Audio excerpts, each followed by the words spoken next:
बच्चों कल आप लोगों को जो एल्केन का लेक्चर अपलोड हुआ था उसमें कुछ वॉइस प्रॉब्लम हो गई थी, तो पहले मैं आपको उसको सही करके दोबारा पढ़ा दे रहा हूँ, फिर कल आपको एल्कीन वाला लेक्चर मिल जाएगा। ठीक है, तो गलती वहाँ पे आवाज़ बड़ा चली गई थी जब हम लोग पढ़ रहे थे एल्केन का फॉर्मेशन पढ़ रहे थे from oxygen containing compound. Oxygen containing compound से जब हम लोग एल्केन का रिडक्शन पढ़ रहे थे कैसे बनाएंगे एल्केन को, तो इसमें कोई संदेह नहीं है कि आगे से पीछे जा रहे हो तो रिडक्शन तो कराना पड़ेगा।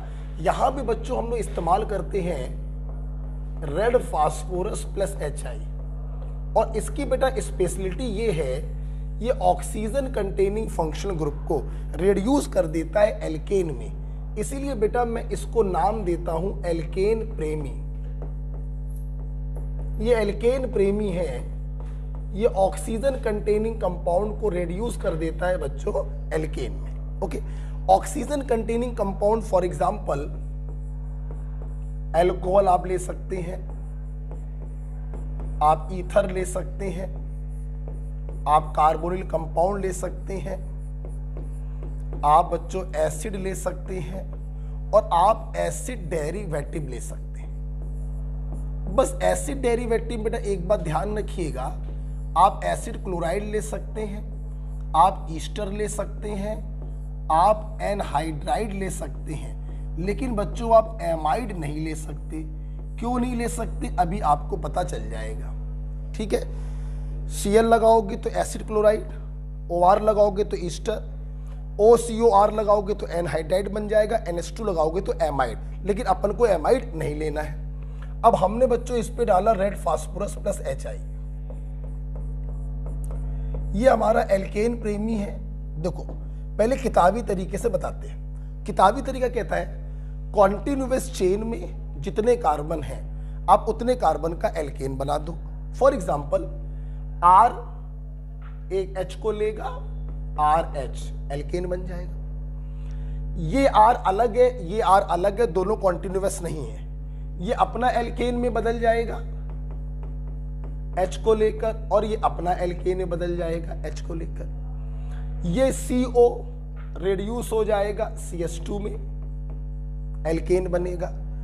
R और C ये दोनों कॉन्टिन्यूअस है, तो ये बच्चों जब एल्केन में बदलेगा तो RCH3 में बदल जाएगा। वैसे ये भी बच्चों किससे बदल जाएगा, RCH3 में। तो ये तो किताबी तरीके से हम लोगों ने किया कि कॉन्टिन्यूअस कार्बन जितने भी हों उतने कार्बन का हम एल्केन बना देंगे। अच्छा, इससे लेकिन मजा नहीं आता है।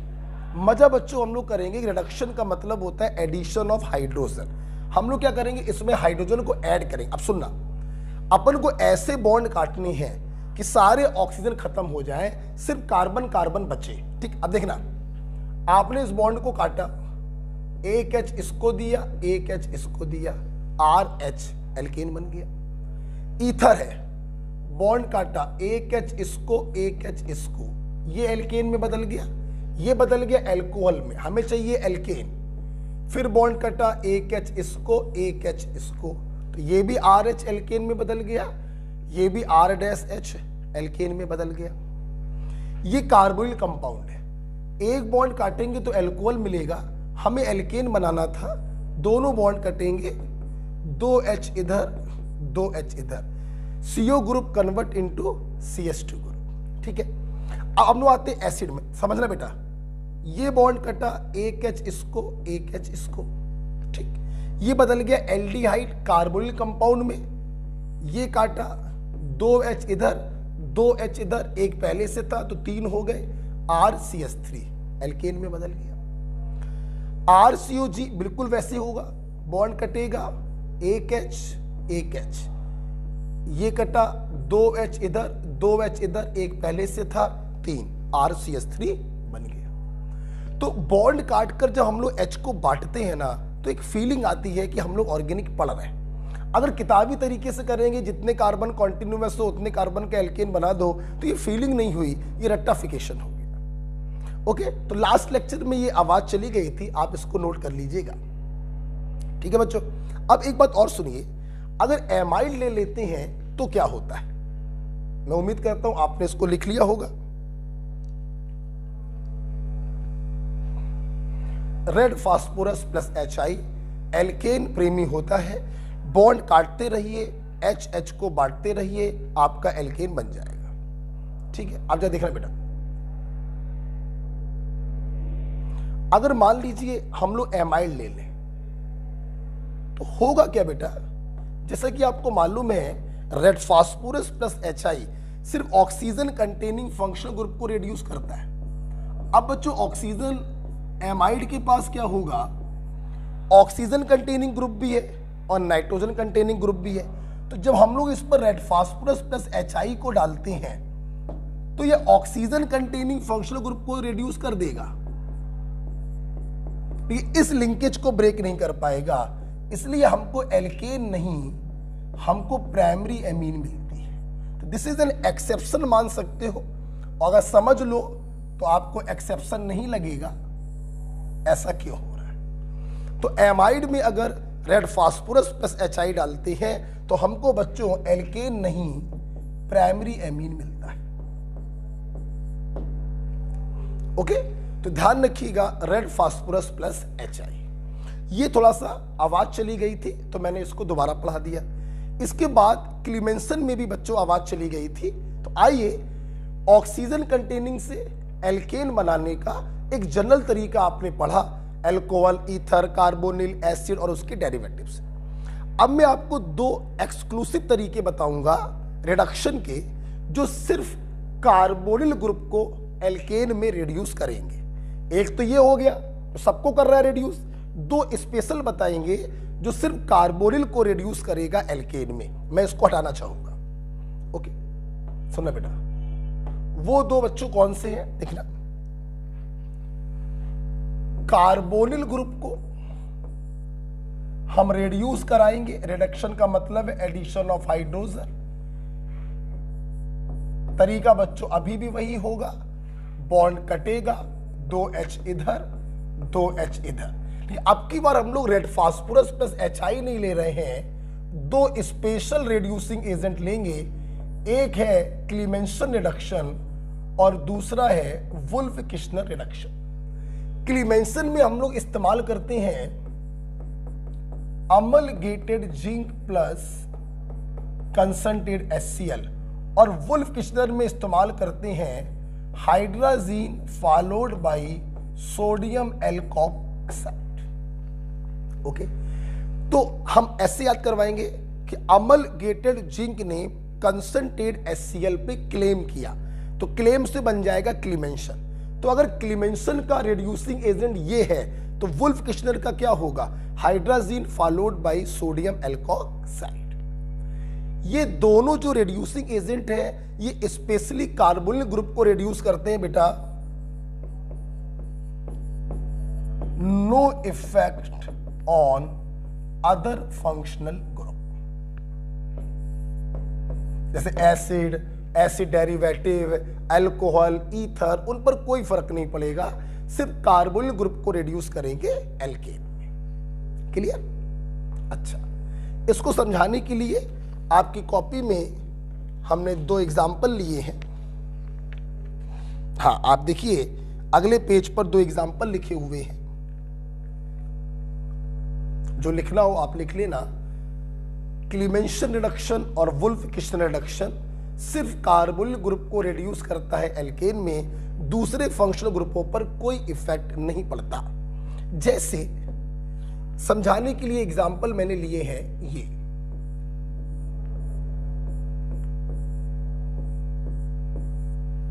ऐसे बना के दे दिया और मैंने एक बार इस पर ये डाला है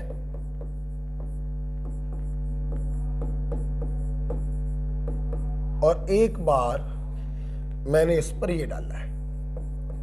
तो ऊपर वाला तो बेटा वुल्फ किश्नर हो गया और नीचे वाला एल्केन प्रेमी हो गया। वुल्फ किश्नर सिर्फ कार्बोनिल ग्रुप को रिड्यूस करेगा एल्केन में, अल्कोहल पे कोई फर्क नहीं पड़ेगा। तो ये देखो कार्बोनिल ग्रुप एल्केन में रिड्यूस हो गया, लेकिन अल्कोहल पे कोई फर्क नहीं पड़ा। अगर रेड फास्फोरस प्लस HI लोगे, ये एल्केन प्रेमी सारे ऑक्सीजन कंटेनिंग को एल्केन में रिड्यूस करता है, तो कार्बोनिल को भी करेगा और इसको भी करेगा। तो इस प्रकार से एल्केन का फॉर्मेशन होगा। ठीक है बेटा। तो बॉन्ड को काटकर जब हम लोग H को बांटते हैं ना, तो एक फीलिंग आती है कि हम लोग ऑर्गेनिक पढ़ रहे हैं। अगर डायरेक्ट पढ़ने का तरीका होगा तो बायो के तरीके रेक्टिफिकेशन हो जाता है, तो वैसे नहीं पढ़ना है। इसको समझाने के लिए मैंने एक एग्जांपल और भी लिया हुआ है। यस, ये वाला क्वेश्चन देखिए।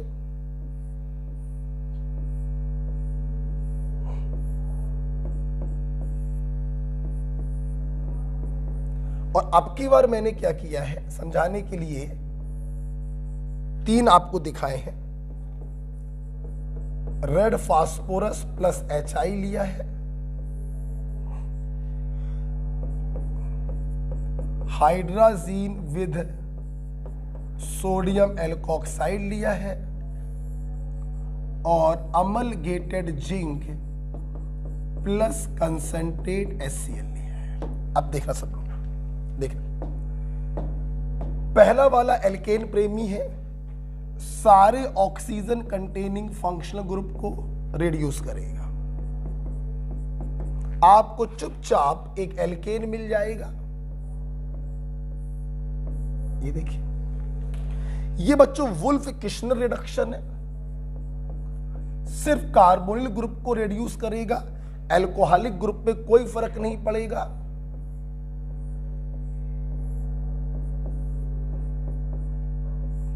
आपको ये मिलेगा। अब हम लोग बच्चों आए क्लीमेंसन रिडक्शन पर। क्लीमेंसन भी वुल्फ किश्नर के तरीके, क्लीमेंसन भी वुल्फ किश्नर के तरीके सिर्फ कार्बोनिल को रिड्यूस करेगा, अल्कोहल पे कोई फर्क नहीं डालेगा।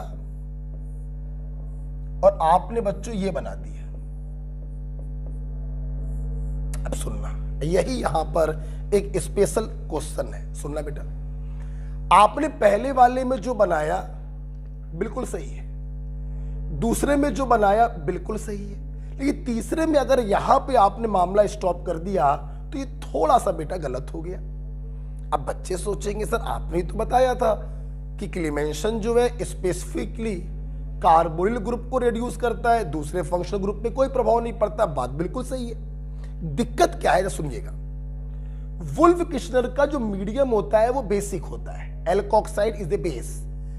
क्लीमेंसन का जो मीडियम होता है वो एसिडिक होता है, और आपको मालूम है एसिडिक मीडियम को देखकर OH जो होता है ये भड़बड़ाने लगता है। यस, अगर किसी कार्बोनिल ग्रुप को क्लीमेंसन से रिड्यूस कर रहे हैं और उसमें कहीं पर OH लगा है, तो ध्यान रखना बच्चों, आपको ये प्रोडक्ट नहीं मिलेगा, बल्कि ये HCl क्या करेगा, OH को हटाकर वहां पे Cl लगा देगा, न्यूक्लियोफिलिक सब्स्टिट्यूशन हो जाएगा और आपको मेजर प्रोडक्ट ये मिलेगा। इसलिए क्लीमेंसन में आप इसको आंसर नहीं मारेंगे, आप इसको आंसर मारेंगे। OH को हटाकर Cl को लगाने का सबसे बढ़िया तरीका होता है हेलोजन एसिड डाल दीजिए। HCl डालेंगे, OH हट के Cl आ जाएगा। HBr होता तो OH हट के Br आ जाता, HI होता तो OH हट के बच्चों I आ जाता। क्योंकि क्लीमेंसन में HCl होता है इसलिए OH हटकर Cl आ जाएगा। मैं फिर से बोलना चाहता हूं, क्लीमेंसन को OH में इंटरेस्ट कोई नहीं है, वो इसको रिड्यूस नहीं करना चाहता है, लेकिन ये OH का दुर्भाग्य है कि वो एसिड को देख के भड़बड़ाने लगता है, तो OH हटेगा और Cl बच्चों आ जाएगा। ओके, तो ये मेरा थोड़ा सा पॉइंट गड़बड़ हो गया था, तो मैंने इसको भी सही कर दिया। फिर सारा वीडियो फिर आगे बच्चों सही था, एरोमेटाइजेशन तक आप लोगों ने देख लिया था। हाँ, इसके बाद एक हेडिंग लिखी हुई थी पायरोलिसिस, वो थोड़ी सी गड़बड़ हो गई थी, तो मैं वो भी आपको बता देना चाहता हूं। हटा दे, देखिए पायरोलिसिस,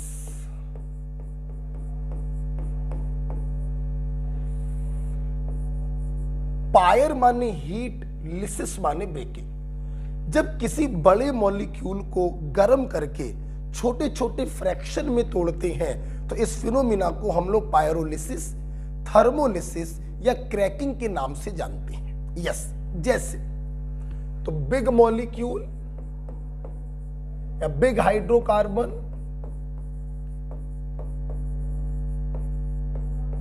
टू स्मॉलर या small fraction, this is called pyrolysis. ठीक, जैसे मैंने मान लीजिए यहां पर प्रोपेन लिया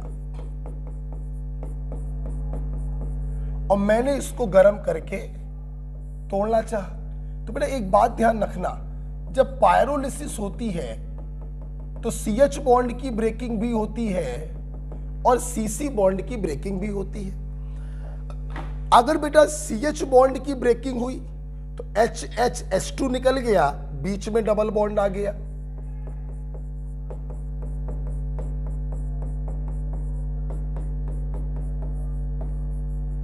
और अगर बेटा CC बॉन्ड का ब्रेकिंग हुआ तो कार्बन कंटेनिंग स्मॉल फ्रैक्शंस आपको मिल जाएंगे, एथिलीन प्लस मीथेन।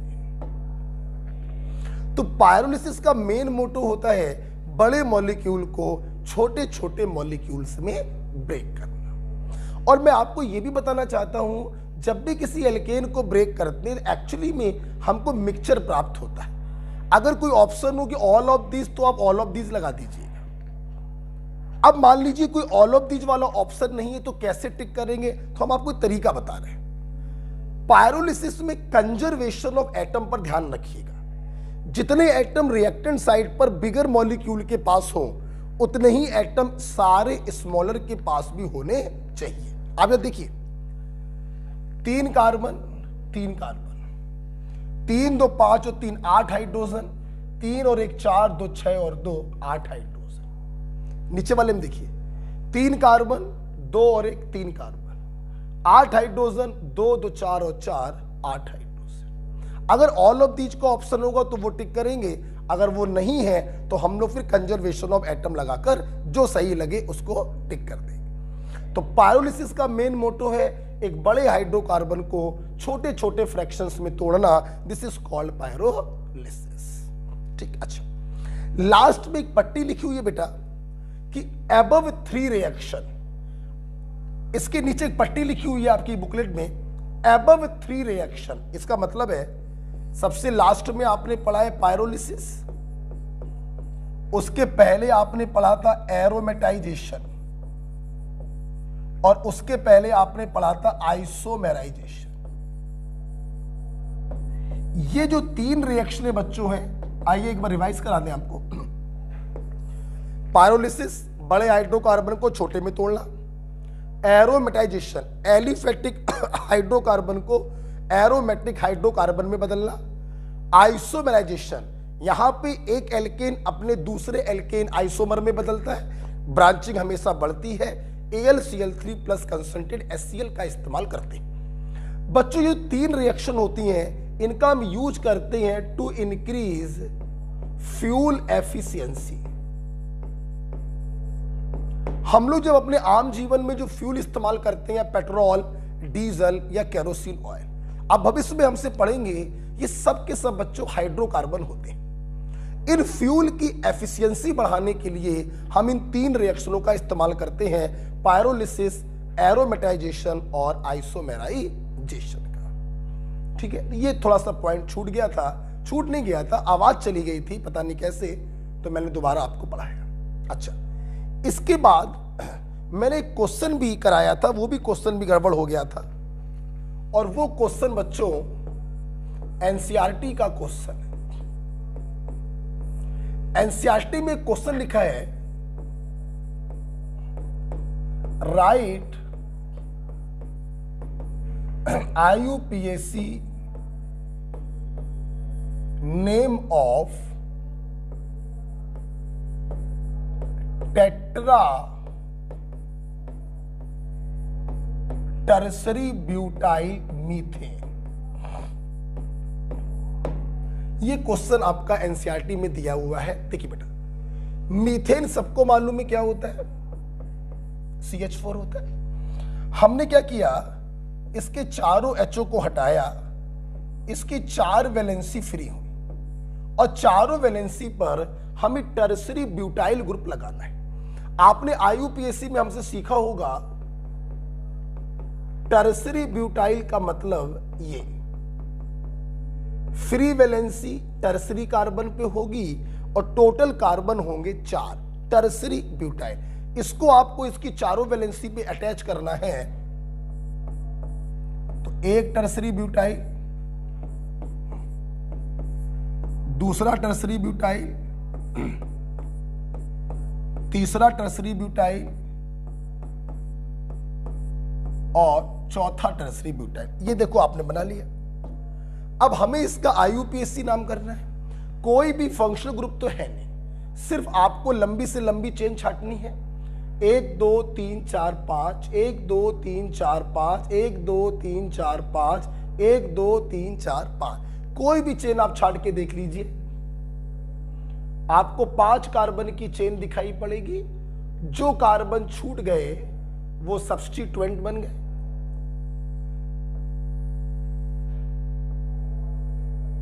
ठीक, बात करेंगे नंबरिंग की। सिमेट्रिकल मॉलिक्यूल है बच्चों, कहीं से भी नंबरिंग करेंगे, नंबर सेम मिलने हैं तो कहीं से भी नंबरिंग कर दीजिए।